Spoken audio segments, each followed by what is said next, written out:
Sa kasalukuyan, mayroong 5 Pilipinong personalidad na nagkaroon ng wax figure na inilagay at ipinakita sa sikat na Madame Tussauds Museum sa Hong Kong at Singapore noong 2019. Ginawa ni Miss Universe 2015 Pia Wurtzbach ang kasaysayan bilang kauna-unahang Pilipino na nagkaroon ng wax figure sa naturang museo. Hindi nagtagal, nasundan siya ng 4 pang Pilipino. Miss Universe 2018 Catriona Gray, Manny Pacquiao, Lisa Longa at Ann Curtis, silipin ang kanilang wax figures sa video na ito.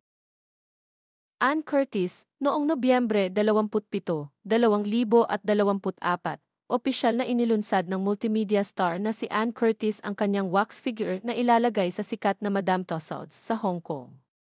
Disyembre 2023, ang wax figure ni Ann ay unang inanunsyo noong Disyembre 2023.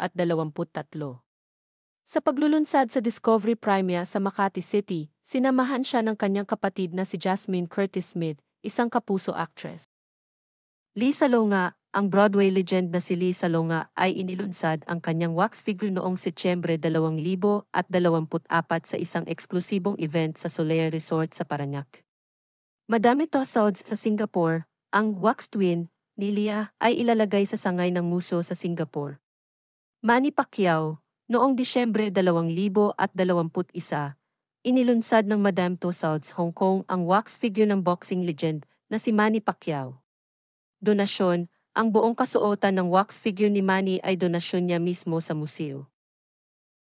Catriona Gray, si Miss Universe 2018 Catriona Gray ang kauna-unahang Pilipino na nagkaroon ng wax figure sa Madame Tussauds Singapore. Paglalakbay, noong 2022, inilunsad ng Madame Tussauds Singapore ang wax figure ni Catriona bago ito dinala sa flagship Asian location ng museo sa Hong Kong. Ang wax twin ni Catriona ay ipinakita rin sa Bangkok sa isang pagkakataon. Pia Wurtzbach, inalala ni Miss Universe 2015 Pia Wurtzbach ang kanyang crowning moment nang bisitahin niya ang kanyang wax figure noong 2019.